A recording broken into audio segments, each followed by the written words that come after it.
Hello, welcome back. Today we are going to be learning about the autonomic nervous system. And as you recall, this is one of the two divisions of the peripheral nervous system. As opposed to the somatic nervous system, the autonomic nervous system is going to involve different nerves, different ganglia, and different plexuses. When we look at how it is structured, there are actually three divisions. Now, many people have heard about the sympathetic and parasympathetic divisions, but there is also an enteric division. And by enteric division, we mean a division that goes to the alimentary canal, to organs related with digestive system. And in this enteric division, there's more than 100 million neurons, which is more than all the neurons in the spinal cord or the entire rest of the peripheral nervous system. So even though you may have never heard about this, this really has a lot of cells involved with it. And ancestry, if we look at the evolution of man, this is very old ancestrally. And the neurons in the enteric division are in these networks, which are along the tubules, along your esophagus, stomach, small intestine, large intestine. And they are going to be monitoring what's going on. And they are going to be divided into two big plexuses. The first plexus is right below the mucosa. So if you recall, the mucosa is the area that contains the epithelium.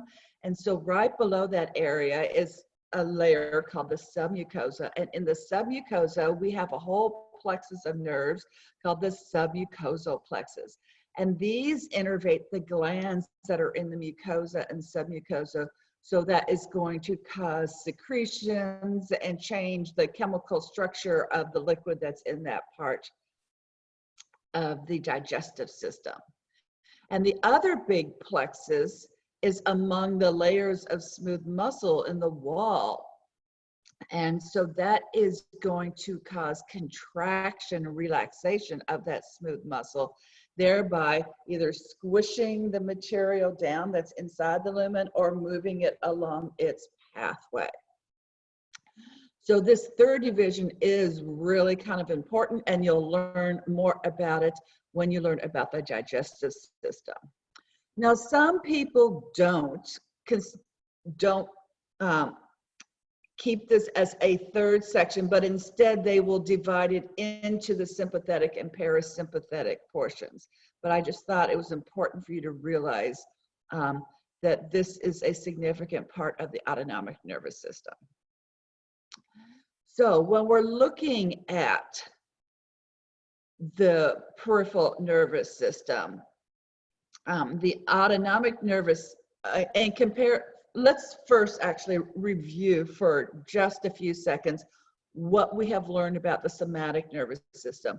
And that is, we have one lower motor neuron. So to refresh your memory, an upper motor neuron is a neuron whose cell, body, and entire path are going to be within the brain and the spinal cord. Whereas a lower motor neuron, the cell body may be in the spinal cord, but the axon will travel outside of the central nervous system to get to the effector organ. So in the somatic nervous system, we have one lower motor neuron. It exits from the ventral horn and will travel through the ventral root and the spinal nerve and will go to skeletal muscle because that's the only effector. And it's all myelinated, and acetylcholine is used for the neurotransmitter between the neuron and the skeletal muscle. Now, the autonomic nervous system is different than that, okay? And what happens here is we are going to have different effectors. We are going to have smooth muscle, we're going to have cardiac muscle, and we're going to have glands as the effectors.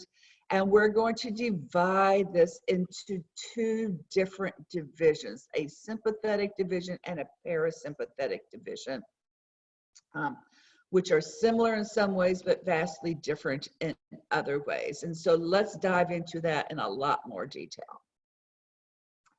So let's talk about reflexes for a second. So you learned about some somatic reflexes, for instance, the patellar reflex, or the Babinski reflex. And visceral reflexes, just like somatic ones, they're unconscious, okay? And they're automatic, and you get, with stimulation, you're gonna get the same stereotypical reflexes. But they are going to involve visceral receptors and effectors. And what's interesting is the receptors are actually not part of the autonomic nervous system.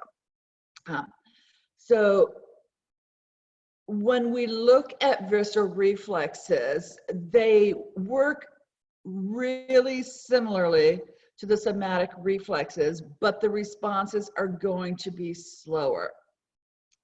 So there's a typical spinal type of visceral reflex being shown on the left side, and on the right is one going all the way up to the brain, and the one on the right is an example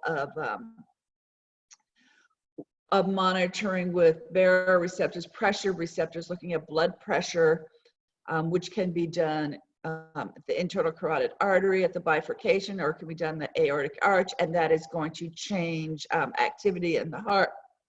For instance, decrease, if the blood pressure is high, it would decrease the heart rate to lower the blood pressure.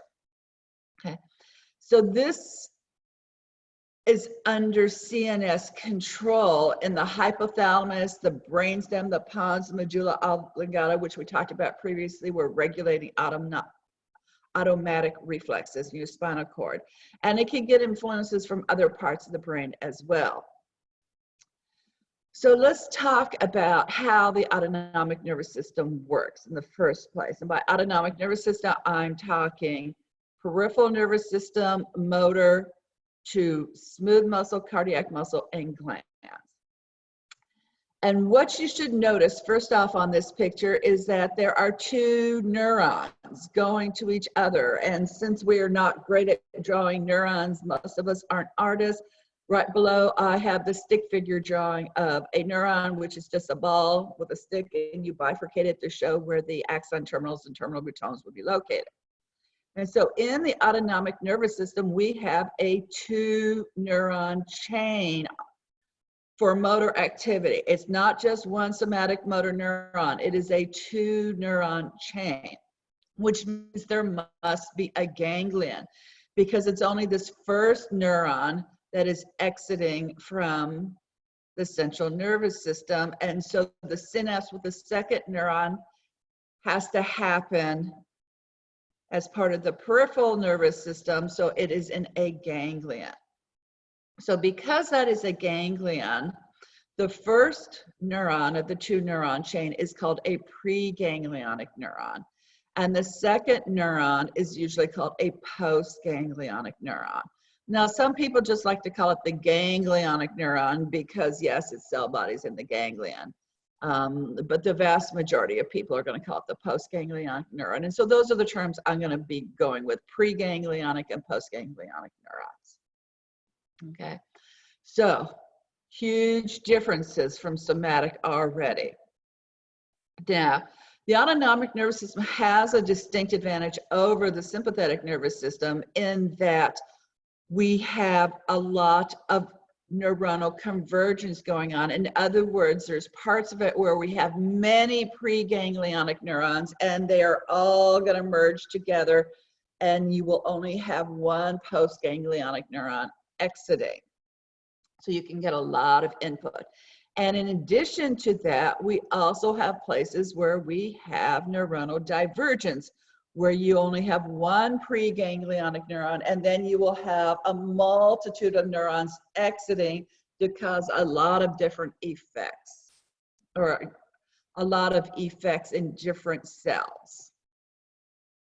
All right, so let's look closer at these lower motor neurons, okay? The preganglionic neuron, the cell body is either in the brainstem or it's in the lateral horn of the spinal cord. And that axon will exit, if it's in the brainstem, it will exit as a cranial nerve, or if it's on the spinal cord, it will exit as part of a spinal nerve. And from there, the preganglionic neuron travels to the autonomic ganglia. And we'll talk about their location shortly.